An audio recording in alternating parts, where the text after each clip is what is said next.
Expert starting today with a 1-0 over Team Dignitas. We had a really solid match, kind of floating all the way through, and suddenly a massive climax towards the end there as Expert just turns up the heat. Yeah, they were under a lot of pressure and they made a play that was a bit desperation, but very controlled when they realized, hey, we have to do something, and they still approached it very calmly.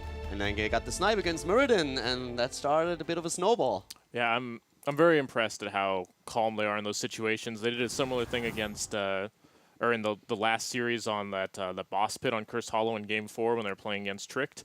They were able to, even though they were getting kind of dominated in the series up till then, at a very decisive moment, play perfectly and snatch the win with like one series of plays. Cawthon, do you agree with that call from Expert here on the bottom left? If they say go home and defend that top right that's getting pushed in, do they lose the game from there?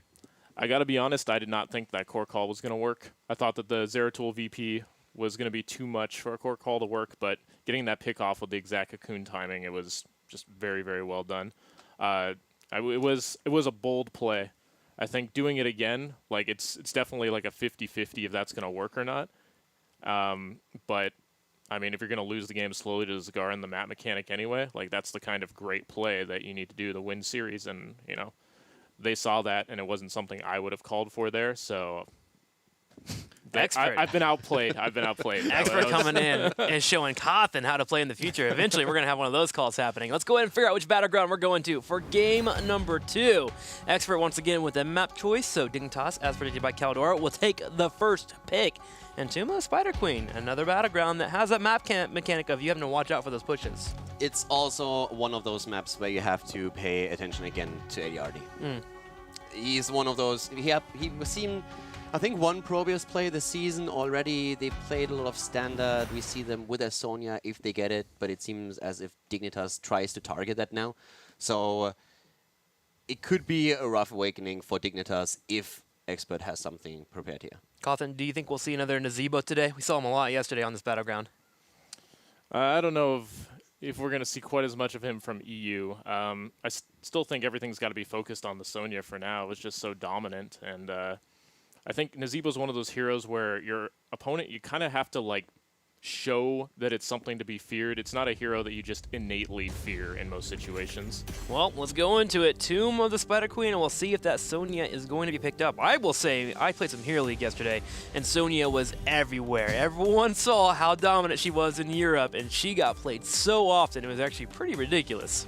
She's fantastic in the solo lane in particular, so this is what we are seeing more and more. And on this map, you can see that again. Question being, of course, does Dignitas respect her enough on this battleground to ban her out again? Remember, last map they banned her first.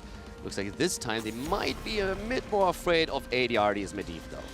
We've been seeing more Medivh bans on smaller battlegrounds. Tomb of Spider Queen, BOE. Anytime that it's a possibility, we've seen bans pretty often in the last couple of weeks. We actually haven't seen a Medivh in play, I think, for 6 days, if I remember correctly. So it's actually kind of curious that we continue to see that Medivh banned out. I think the interesting part is that we have certain teams where you expect Medivh, and Expert is one of them. We have Hazops and Sport Billy also with great Medivh play, so these are really the teams where you worry the most about running into one. Gotta agree with them. Well, Medivh banned out, looking over to Expert, thinking about their ban. They took out Dahaka last time, but Dahaka, Tomb of Spider Queen, not something you have to ban out. You have to think about the Ragnarofs, or even maybe a Greymane here. Snitch has played Greymane on this battleground in the past. Yeah, Snitch plays on the Greymane. We could also, in terms of bans, now see... Oh, they actually banned Stitches? Whoa! This is definitely a target ban. Western Clash comes Western to mind. Clash, that was terrifying. It pretty much was, and that won them against Fnatic also, of course, the final. And they played it since then in the season. I think this is the second or even third time that we see a ban on Stitches against Dignitas here. Yeah, we've even seen it picked up a couple times. The first, when we came back from the Western Clash, it seemed like when we went to Spider Queen, Stitches was picked up by both Fnatic and Dignitas both times. With Fnatic, it was funny. They just simply said, hey, we saw it works again. This is kind of good. Pick it now too, and then Wooby gets those insane hooks in the entire game. It was pretty cool. That was a good week, man. So, Stitches now banned out. Now, what options kind of float to your mind right away here, Cawthon, in terms of, like, what do we move into? Gul'dan could be a pick here. It's very common NA first pick. At the same time, I don't know if they need to commit to a mage that early because Mane is more versatile than most NA players on the mage category. First pick a noob there, very solid, very standard. I think Mene he's probably going to feel comfortable in handling a Sonya on either like a Jaina or a KT, the type of heroes he plays well but aren't super meta other than on his team. At this point, I mean, we talked to Nubarak yesterday a lot, flexibility, and as you say, Mene, he would love to play some KT. And this is one of the maps where he always says, just you wait, gonna bring it back, gonna bring it back in. He did at the Western Clash, but since then it has disappeared a bit, occasionally being picked, but very rarely. This might be a chance, if Gul'dan is taken away from them, to make that happen again. Yeah, I do like the idea of saving the draft value, though, since you know that he does feel comfortable playing those heroes that don't have a chance of really being picked by someone else late in the draft. Especially when they combined it with Stitches. Stitches and KT, we had it, I think, last week. My gosh, that was devastating. They destroyed everything. I mean, think about one of the compositions that existed for the longest time in the offline events. It was an ETC with KT. Yes. That was supposed to be one of the broken comps, since you get the slide stun and then the gravity lapse as a follow-up. If you have good timing between a Stitches hook and the gravity lapse, you have a very similar situation. So that lockdown that we also saw in the past by Stitches to Randa, it's very similar to it. So all these comps, by getting a target isolated and then stunning it out with it, are just fantastic. And Mene has that timing down cold. Well, Expert picking up Malfurion and Sonya here. So we have Sonya officially in our first game of the day here in HGC Europe. Game number 2 on Tomb of the Spider Queen. Committing directly to it the moment it's available. I'm curious to see if Dignitas will still continue to try to hold back on their mage pick and pick the one that most directly counters what it is that Expert runs, or if they have a specific mage they really want to grab here. Because honestly, all 4 of the main mages could be good in this situation. Even Jaina and KT get enhanced value against a Sonya. One of the heroes that I was always a bit wondering about, but I think it's a risk drafting him here. We've been talking a lot about the Genji value, and a lot of teams have been playing him also on the smaller map since you are so agile. The problem that I see really with this, right now you don't have targets on the side of Expert, so that doesn't really present a good Genji value. Later on that might come into play, but I can totally understand that they would prefer to go into Leoric for the solo lane and the Grey main, keep their options open. I feel if we had more squishies already drafted, that would have presented an opportunity to maybe play with the Genji again, but right now it makes sense to just let it slide. I really like this 2-3 here. You're bringing in 2 heroes that pressure Sonya with percentage damage, and so Expert's tendency to run double support of some kind with Sonya is partially mitigated by the Greymane, Leoric, Life Drain, and Bullet. Either way, you're going to be able to get huge chunk on her right away, and then Mene's mage pick later on is probably going to be enough to pressure that kill. There's the KT. There it is. But, I mean, that's not going to stop that pressure. He's still got Chromie, Jaina. I mean, Gul'dan is a little less on the kill pressure, but, like... I think the big aspect of banning out KT is that they want to make sure there's no gravity lapse interrupt. Keep the stuns to a minimum. You already have a Nubarak to deal with. If the gravity lapse also comes in, it might be a few too many interrupts for you to handle in the later stages. And while Chromie and Gul'dan offer value, they just don't have that, at least not on the same cooldown. Yeah, it looks like their main priority is going to be put into keeping the Sonya alive then, because that is a great move, like you said, of taking away that extra CC from KT. Having a Nubarak save out his CC for that Malfurion makes it much easier for Sonya to be more effective. There is Jaina with her root obviously at level 16, but that's still a full 15 levels you have to play through before you even get that root that you guys are talking about for that CC. Now, Dignitas is going to be banning out Tychus, it looks like, as they are wanting to run these double warriors. Also, one of the things I want to quickly highlight is you mentioned double support for a moment here, and one of the heroes that has been run by ADRD frequently on the battleground is Oriel. So he can play that Oriel, trying to get also the detainment strike value. So that is at least an option that they can fall back onto if they feel the need for it. Yeah, and they may have been inspired by the play from Tricked yesterday when they were running Sonya double support with Oriel. The Oriel was a menace all series long against them, so... Nape really killing it with those attainment strikes, man. It was just being completely on point the entire day. Just the way you used Aegis alone to enable these team fights. And talking Aegis, if we see, okay, we have the Nazebo, so very likely that it's ADRD on the hero. But for them, when they play Oriel, they are one of the few teams that runs Resurrection in double support comps with that. So not even fully relying on Aegis necessarily. Yeah, allowing for them to bring it in. And as long as you make sure there's no major setup from Dignitas in terms of like a Saphir Smash or an area effect combo that can come out and bring the damage, you can get that Resurrect to actually be effective. Now, Dignitas on the other side needs to start worrying about maybe some wave clear here. Team Expert has ran Zul and Nazebo in the past, and that could be a final pickup. And we haven't seen it for a while, but Blade does love that Zul. and it can be great on Tomb of the Spider Queen. But over to Dig right now. They have Leoric, Anubrak, and Grammy, so a solid foundation, but looking for support. Also, Blade plays a lot of the Sonya for them. We talk about hero pool overlap, but this is definitely one of the options that we still could see here. All right, we'll see what will come in here. Uther support picked up, and there is the Chromie. So get a little bit more CC here to help with that Sonya that's coming your way, the stun from Uther. And Genji is going to be the final pickup, as Nick will be showing us some Genji. Okay, so we get our Genji. We get it a bit later. We said he was an option there, but with Dignitas, we talked about the problems that they would have with such a pick. So at this point, really targeting the Chromie in particular, trying to put pressure on her so that she just doesn't have that freedom of sitting uninterrupted in that backline and getting the damage in. Yeah, I think the Chromie shouldn't feel too pressured from the Genji because there isn't really great follow-up on the Genji's team, and the Genji by himself is not much of a threat to Chromie early. However, I do like the pick because it makes another target that's extremely hard for Chromie to hit and to do damage to. So the Chromie can be slightly pressured, not so much in the early game when the walls are up, but later on and without being able to retaliate effectively against it. Yeah, if there's a moment where the fight starts to be lost here for Dignitas, Expert can start moving forward with that Genji. Get the resets popping out, get the mobility on the backline, and Chromie has nowhere to escape if you ever do get there. It's also the Illidan effect in the late game. Once the forts are down, the distance to safety is just so long that you win a fight and you chase everyone and try to get a few more kills as they retreat. One thing I'm curious to see is which level 5 talent Mena goes for with Chromie. If they're committing to the all-out burst by going for the extra damage on her W, or going for the more siege potential with the cooldown, because they are up against an Azebo, so the game will be on a clock eventually. All right, well, game number 2 is starting here. We're going to Tomb of the Spider Queen. Expert is currently up 1-0 over Dignitas.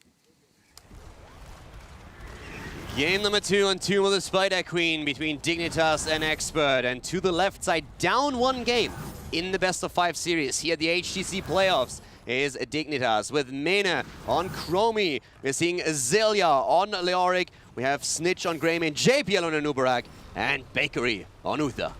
On the right side, in the red, Curson will be playing Malfurion. We're going to have Bad Benny showing up with the Tyrael gameplay. ADRD will show off Nazebo. Blade will be on the Sonya indeed, and Genji will be played by Nick. This is an important game for Dignitas. If you fall behind 0-2, that would be a bit of a disaster here. It's very rough to make that reverse sweep happen. Dignitas, of course, has a lot of ambition heading into the tournament in Sweden. Snitch? Snitch, yeah, bugging out a little bit out of the bottom here, just making a jump over the wall. He's very excited, so... Yeah, he was ready to pounce there. He got carried away by momentum. And suddenly, Mene might be in trouble as Genji goes in for the engage. Uther will bring out the heal, but Mene gets taken out as maybe that slight engage forced Dignitas to be there longer than they wanted for that turret, and we're going to have a Chromie down. Yeah, calm down, Snitch, calm down. Let's chill out a little bit, buddy. Jumping over walls, showing off those lion muscles. You'll get your chance. You'll get your place. They'll get it at some point here. So Dignitas and crew will regroup after getting the turret, and that experience they grabbed there kind of mitigated with that kill as Expert spreads out and soaks the lanes. So the kill was definitely an important one already in the early game, just putting a bit of a stop to the aggression with low death timers. It's not, of course, going to be of too much consequence here. But it allowed Expert to take their positions, and the solo lane has now been established. Blade against Zelia, Sonya against Leoric as expected. Genji, that's definitely one of the heroes we kind of have to watch out for. He's going to be the one that is attempting to move from lane to lane and interrupt the setup a little bit. I've really been enjoying a lot of the play in Europe where we have a Sonya in a lane, but we always have someone come down just to put a little bit of damage or fear into the opponent, which allows Sonya, who already dominates the lane already, if she gets a slight advantage, to get a massive advantage from level 1 and just keep pushing it. We're very friendly people in Europe. We always like to come over and say hi to us.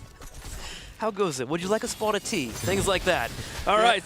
In that case, it's more about, do you want to have another Chromie Q your way? Yes. Look at that Sandblad. Isn't it beautiful? Pew. A little bit of damage there. Dropping the pews, and Sonya is already starting to dominate that lane. She got a full Nice wave while Tyrael keeps showing up, and she's also dropped off a couple of gems. So we're going to watch Team Expert as they continue to keep up that pressure, as Zelia is down to a quarter health and already forced to tap. Yeah, he tapped very early here. They still have an early level 4, but you see that his level 4 talent is already an adjustment, making sure that he has even more lane sustain here as Leoric. He still went into Hopelessness as his level 1 talent, which is of course incredibly important here for him for the extra range, so that he can put the pressure onto Sonya.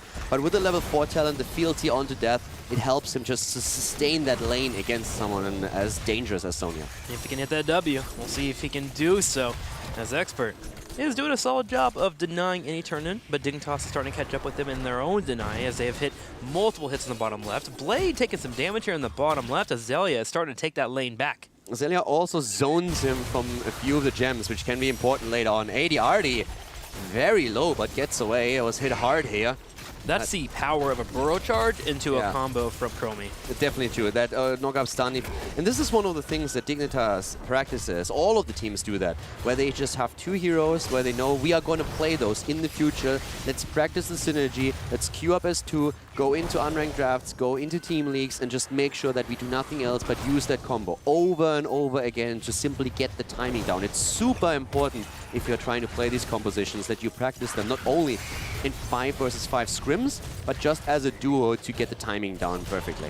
All about those mechanics so you can deliver on playoff day like Dignitas will need to do today as they're taking on Expert. It's, for example, one of the things that I can only encourage amateur teams that want to play in a Heroes launch, that they use that as a tool as well. Chair League, of course, too. Get those people together that are crucial in team synergy and just have them practice certain combos. That's what the pro teams do, and it really shows. Here's a combo right here. Already the W is out. JPL went in, and we saw Curson get eliminated. All he was trying to do was delay a turn-in. Perfect timing right there. This is exactly what we've been talking about. Just this timing on your abilities. A great kill for Dignitas, and with that now they take a more dominant position on the map. And of course they're attempting to use that as a turn-in potential. That's really one of my favorite joys in Heroes, is just finding things that work together and pulling it off as a team. It really just, it feels so great to do something as an objective together. Back in the days, Judgment Tyrael with a Nova Precision Strike and a Hinterland Blast on the Falstad. The crispy taco. Oh, good times, man. You're bringing me back to when I was younger. All right, back into the game here, 7-7. Our teams are slightly tied up, but the turn-ins are really starting to hit here for Dignitas. 31-12, and the combo comes out again. ADRD, low on health, and that was actually just an Uther stun into Chromie damage. Now, there's one thing, of course, for Nazeebo that's going to be very important. His 13. Yes. Superstition is going to help so much to keep him safe against Chromie. If he goes for it here, could of course also go for the output, no doubt about it, if he uses it perfectly. It's a big risk. I think I would still go into the Ice Block simply because of Greymane. If Greymane gets on you and you have Superstition, lights out. You're done. Yeah, that's a good point. It's definitely a bit of a toss-up where he has to evaluate what is more dangerous to me here. Do I have the positioning and the protection from my front line to make sure that Greymane doesn't get me?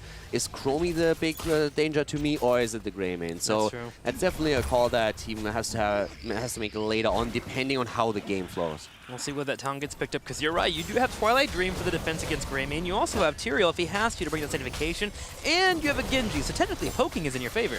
Yeah, so we're going to find that out a bit later. What we're going to find out now is how much value Dignitas gets out of the Web Weaver wave that is pushing through the lanes. They split on all lanes right now, trying to assist it. ADRD, the only one up at the top. Nick is jumping in on Genji now, trying to help out here. Gets stunned for a second, once, twice, but is able to move out.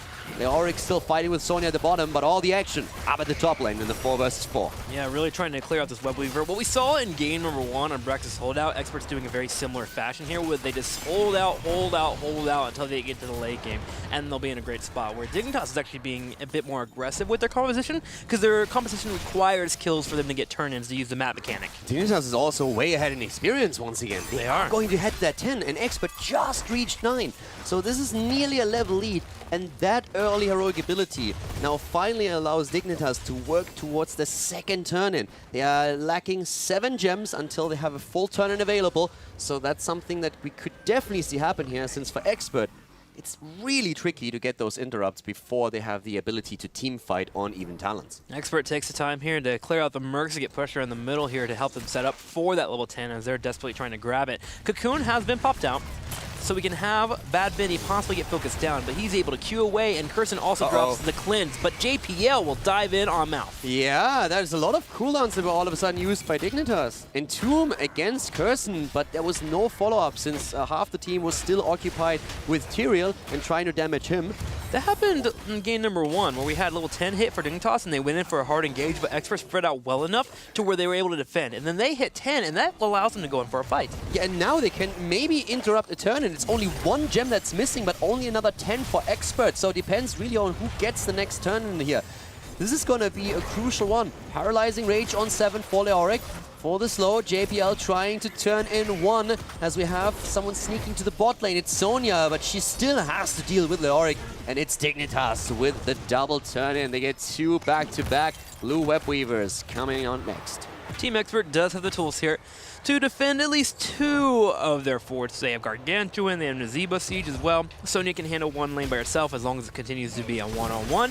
We'll see if Team Dignitas can break any infrastructure down, and they still have to get through turrets. Dignitas, they are down 1 map in the series. It's the best of 5 that decides who goes up against Team Liquid in the all-deciding game tomorrow. Who will head to Sweden? That's the big question. Expert, they have the lead in the entire match, but can they now take this map? Dignitas wants to shut them down early, and they are carrying that momentum into the mid lane now, attempting to drop a fort. Yes, they get the well. That's good enough there to stop the sustain. They get the fort down to low health, but the web weaver on the top has been cleared out as well as the bottom. Expert so far has a pretty brilliant defense. They just have to make sure they don't lose any members in a fight.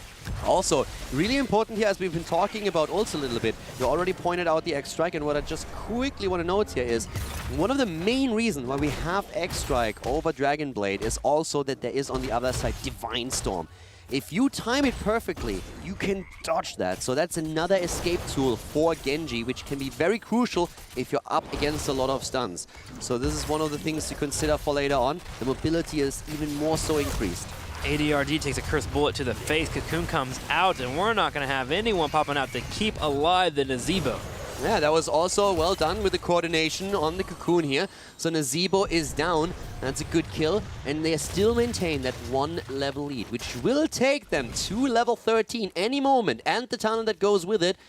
Question still remains, can Expert turn in their gems? They've been doing a good job holding on to them. Even when they lost a hero, they still hold 75, but they need to turn in 10 more for another web weaver wave. Whereas, of course, now Dignitas is very aggressive with their stance on the map, very forward, trying to zone them out from both turning points. I mean, you touched on this yesterday. The moment you start getting around 70 to 80 gems, it gets pretty terrifying to get a turn in, as if you don't want to lose those gems if you actually get caught out of position. So Expert, while they have the ability to get a turn in, they have to figure out a way to do it safely and not actually get picked off. And one of the best ways to do it, try and get a kill yourself. It's a very similar situation to what we saw on map 1. Dignitas playing strong early game, establishing a level lead, and Expert playing it very safe, trying to always wait for the talent so that they can come in. And that is something they attempt to do once again. Last time it backfired for Dignitas eventually. This time they want to make sure they carry that momentum to a victory. It's kind of funny. This is how Dignitas actually played the first few weeks, what Expert's doing, where you play safe enough, eventually get to the late game, you find a moment to win a team fight, and then you go win the game. And now we have a bit of a reverse opposite here, where Dignitas is the one with the momentum and hoping to secure their kills. It's really cool to see how Dignitas as a team has grown so much in the last few weeks and changed their style, especially when they synergize more with Zelia. And talking synergy, by the way, also with the 13 talents we have for Dignitas, Crushing Hope taken is a great tool. If you get the full duration of a Drain Hope through, then you do extra damage depending on the opponent's max health. So if you have an Entomb drop and then get the Drain Hope in, there's so much extra damage you can do with it. Makes Leoric really, really dangerous, especially towards those 2 tanks. And they are going to try and get those lockdowns, especially if a Cursed Bullet is also flying into the spot. But right now, Expert, they finally have the 13, and that might be a chance as the fight starts for them to turn in. Ice block used. Zelia low in health here, does get poked off by Nick, so he'll be able to get that reset. Big Twilight Dream connecting. Yes, Zebo is also down. Cocoon still in bed. Benny starting to rejoin. Blade is in a bit of trouble and gets stunned out by JPL as he goes in. Another big kill as Chromie fires away and hits bullseye after bullseye. Mina with the drops. He's looking for more here with Bad Benny low in health. He has 51 gems. Nyx has 42. He has to be careful himself. Kirsten's doing everything he can to keep this Tyrael alive. Oh, Nick barely jumping away. He was securing a lot of the gems they were about to lose and barely gets out as we have Chromie trying to get another shot in. Dignitas, they just dominate these fights. They are certainly dominating these fights, and they're going to look to dominate the map now with another turn-in. With the fort in the middle low on health, they have an opportunity here to break down the front layer of defense for Expert. That is 3 turn-ins in a row. The one thing that impresses me maybe a bit more than them turning in 3 times uninterrupted is that Expert has so far held on to every single fort on the map. Obviously, they're going to lose at least the middle now. But still, from Expert's point of view, that was quite the task there. Their big problem is the looming level 16. ADRT is in trouble here. Another ice block comes out. There goes the cursed ball. It continues to keep getting picked off here as ADRT just having no luck against Dig. Yeah, ADRT is the main target for them. He was a bit too far out there too. And they just use these chances. They have another Entomb. The shots fired, Cursed Bullet coming in, Chromie capitalizing on it. And now the mid fort has been destroyed. The top is probably going to suffer the same fate as Sonya is attempting to somehow stop them. But Zelia is pushing Sonya back and the bot is completely defenseless. So Dignitas is just getting more and more experience and that results in them having a 2-level lead right now. And they're opening up to keep wall in the middle. This is important. Again, you want to be able to get keeps down before Nazebo hits level 20, which is in 6 more levels. And Dignitas, with a 3-level lead now as they hit 17, are getting into a spot where they can start to open up this battleground. In fact, they feel so confident they're going to get aggressive and move towards the boss. They're posturing for now, trying to set a bit of trap as well. But once the boss is in, once the Web Weavers are actually defeated, we can expect them to immediately jump on it. They have the extra talent. They see also that everyone for Expert, with few exceptions, at the bot lane right now. The travel time alone is so long that Dignitas knows they can take this easy peasy. Finally, though, Expert can breathe a sigh of relief. They're going to go ahead and drop off some of their gems here in the very bottom. Only 10 of them, unfortunately, but it will be enough to get them to push out that bottom and that middle lane, which should get them to level 16, and all they have to do is try and defend and not lose a keep. Yeah, it's a bit of a weird spot right now because you want to take something down with the Web Weavers. They won't be able to do that, but they can create space for themselves. They can push lanes out and it helps with the defense against the boss at the top. They will be able to get the level 16, so they have to turn in once more. They have the gem count. Question is, can they do it after they defeat against the boss? Because it does look like Dignitas is accepting that they are not going to get too much here. They're moving back, a bit afraid that Dignitas with level 16 would hard engage on them. Really good defense there. They lose the keep ball as well as the well, but they do keep up that keep in the top right corner. Now the bottom left has pushed in slightly. Lyric will move over to defend, and with 18 hitting, Dignitas will get Enduro Anomaly, and it's going to be much more difficult for Expert to dive into a fight. This is the prime time for comebacks. This is the one moment where for Dignitas it starts to become a bit scary. You're 18 versus 16, you have a 2-level lead. Looks fantastic. You drop the forts, but you're on 16 talents with your opponent. This is the time. Expert has now 1.5 level until they can make, well, they can make moves, where they can force team fights. They are going to be as aggressive as they possibly can during that time to try to catch up in experience. And Dignitas, they need to make sure that they do not lose too many heroes here. If they can win a fight at this point, then Expert is nearly out of it. So Expert is really going to look for turn-ins, for fights, for kills, and they are already posturing here in the middle. If they can get a kill here, they can get a turn-in. 119 gems they have floating around. JPL and crew have set up pretty well on the top, while Genji is on the bottom left starting the turn-in. He's able to drop off 45 of the gems. Team Expert needs 10 more before they actually get Web Weavers pushing in.